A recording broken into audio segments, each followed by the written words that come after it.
From 1955 to 1983, Argentina went through a phase of political turmoil that included several coups and popular uprising. When countries are at war or in conflict with their own governments, they tend to dance less and play less music. Also in the 1950s, young people listened and danced to rock and roll. Superstars like Elvis and later the Beatles won over people's hearts and didn't want to dance tango anymore. Some researchers go as far as calling this period the Dark Ages of Tango because it was virtually non-existent. However, tango was not dead. For 3 decades, it survived on life support, often far away from Argentina, giving us faint signs of life and waiting for a comeback.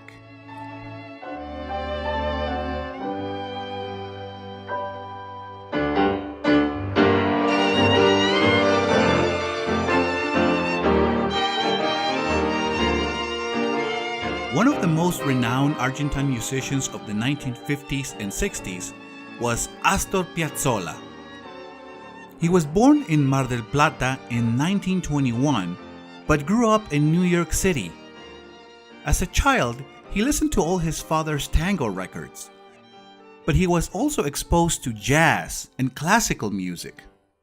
He expressed his desire to become a musician, so his father bought him a bandoneon and encouraged him to play music. In 1936, Astor Piazzolla returned to Argentina and found work playing for some famous tango orchestras. Around 1955, Piazzolla began experimenting with music. He took elements of tango, jazz, and even some classical music and created a new style of tango called Tango Nuevo, or New Tango.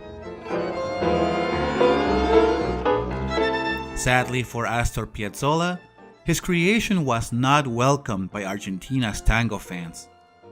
The critics hated it, and the tempo and the jazz elements were very different from what the dancers were used to. However, Tango Nuevo did very well in the US and Europe, and unlike Argentine dancers, people followed its lead and improvised new moves based on the new rhythms.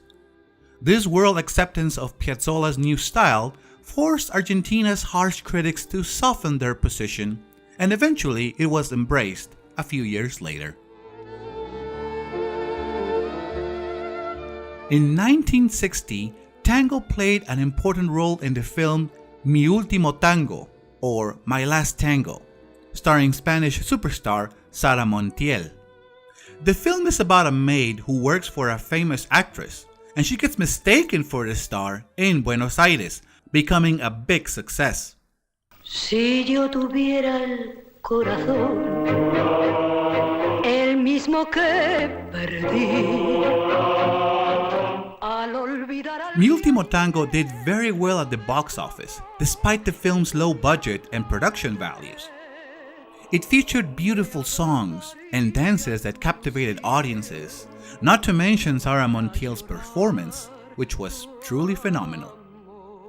In 1983, after several failures and facing huge popular opposition, the military regime in Argentina lost power and the country elected a new president.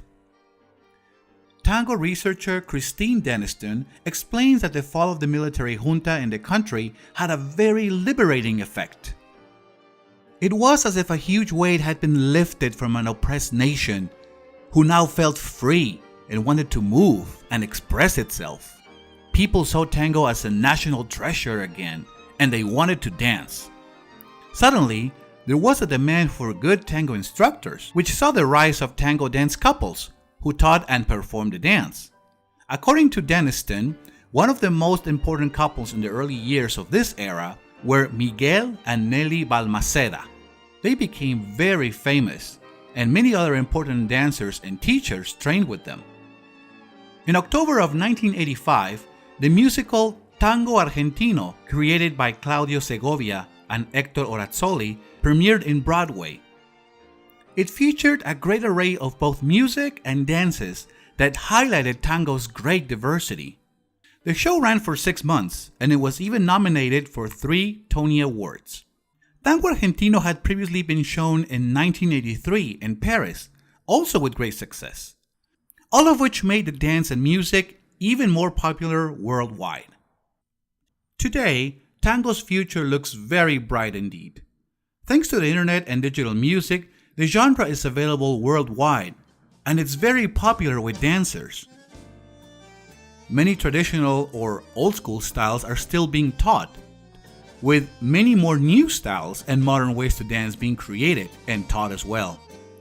More importantly, the dance continues to be sexy and mesmerizing, making everyone who dances it very cool indeed.